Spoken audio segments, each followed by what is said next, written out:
Bonjour à toutes et à tous. Bienvenue dans cette vidéo dédiée aux consignes pour la réalisation de votre mémoire de bachelor. Aujourd'hui, nous allons détailler ensemble les instructions précises pour la rédaction et la soutenance de votre travail. Votre mémoire doit être un véritable travail de recherche.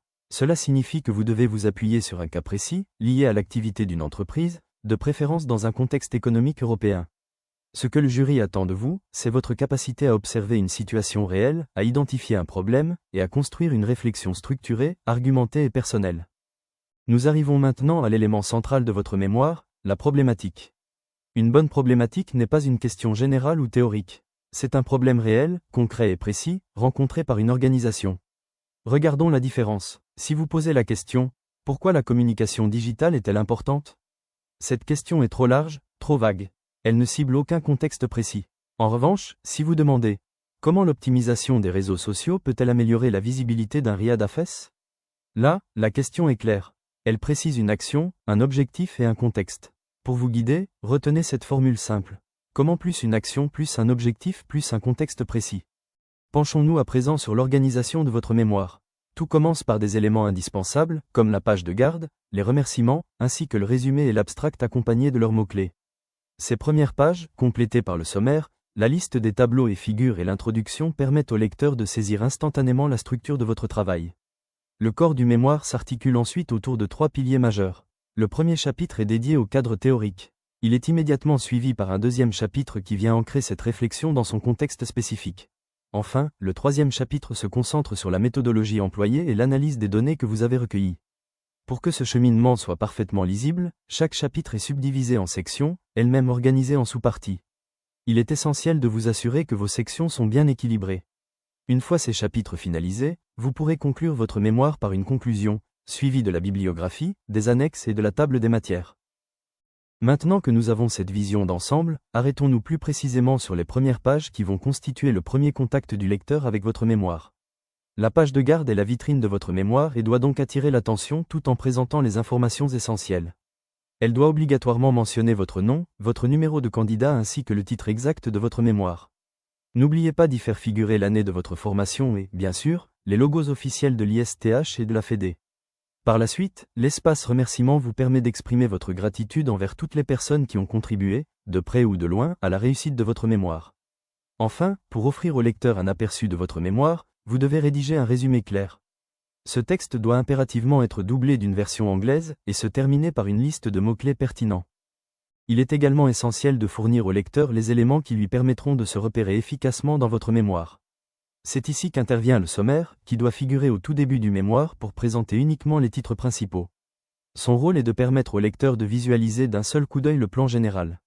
Dans cette même optique, tous les tableaux et figures que vous avez utilisés doivent être répertoriés dans une liste afin d'être retrouvés facilement. Vient ensuite l'introduction. Dans cette section, vous présentez votre sujet, vous posez votre problématique sous forme de questions centrales et, enfin, vous annoncez le plan que vous allez suivre pour y répondre. Le cœur de votre mémoire commence par la partie théorique. Dans cette section, vous présentez les notions clés et les recherches déjà existantes en lien avec votre sujet. L'objectif est de montrer que vous maîtrisez les concepts et que votre réflexion repose sur des bases solides. Ensuite, vous passez au deuxième chapitre, consacré au contexte de l'étude. Vous y décrivez le cadre général, le terrain de recherche ou l'organisation concernée. Cette étape est essentielle, car elle permet de relier la théorie à une situation réelle et concrète. Enfin, le troisième chapitre est dédié à la méthodologie et à l'analyse. Vous y expliquez la démarche que vous avez adoptée pour mener votre recherche. Vous présentez les outils utilisés pour collecter les données, puis vous exposez vos résultats et leur interprétation. Pour terminer, la conclusion vient synthétiser l'ensemble de votre travail. Elle doit rappeler vos principaux résultats et répondre clairement à votre problématique initiale. C'est également dans cette partie que vous mentionnez les limites de votre étude et que vous ouvrez sur des perspectives futures. Une fois la conclusion rédigée, vous devez vous intéresser aux annexes. Cette partie est essentielle, car elle regroupe tous les documents complémentaires qui seraient trop volumineux pour être intégrés dans le corps du texte. Il peut s'agir, par exemple, de questionnaires, de grilles d'entretien, de documents officiels ou de données brutes. En les plaçant en annexe, vous permettez au lecteur d'approfondir votre travail s'il le souhaite, sans interrompre la lecture principale. Enfin, pour que votre mémoire soit parfaitement structurée et facile à consulter, vous terminez par la table des matières. Placée à la toute fin du document, elle doit être précise et complète. Elle liste tous les titres, les sections et les sous-sections, avec leur numéro de page correspondant. Enfin, le dernier élément essentiel est la bibliographie. Elle regroupe l'ensemble des références que vous avez mobilisées dans votre travail, comme les ouvrages théoriques, les articles scientifiques ou les rapports spécialisés. Toutes ces références doivent être classées par ordre alphabétique, selon le nom de l'auteur. Il est également indispensable de respecter strictement les normes de citation APA. Vous êtes également tenu de présenter une webographie. La webographie rassemble exclusivement les ressources numériques issues d'Internet. Un point essentiel doit être respecté, la date de consultation doit toujours être indiquée. Les contenus en ligne pouvant être modifiés, cette précision est indispensable. Au-delà de la qualité de votre analyse, la forme de votre mémoire est un critère d'évaluation à part entière. Un document soigné reflète votre professionnalisme et facilite la lecture du jury. Voici les normes à respecter scrupuleusement. Votre rapport doit être au format A4, avec un volume d'environ 40 pages hors annexe. Concernant la police, optez pour la sobriété avec du Times New Roman en taille 12. Côté mise en page, optez pour un interligne de 1,5 et des marges de 2,5 cm de chaque côté pour aérer votre texte. Enfin, pour le rendu final, veillez à ce que l'impression soit en recto seul et que le document soit correctement relié. Réussir son mémoire, c'est aussi respecter une règle essentielle, l'honnêteté intellectuelle. Le plagiat est strictement interdit. Il consiste à reprendre les idées d'un auteur sans le citer, en les présentant comme les vôtres. Pour l'éviter, retenez 3 principes simples. Ne faites jamais de copier-coller, reformulez toujours avec vos propres mots, et mentionnez systématiquement vos sources. Chaque fois que vous vous appuyez sur un auteur, une étude, un rapport ou une donnée chiffrée, la référence doit apparaître clairement dans votre travail et dans votre bibliographie.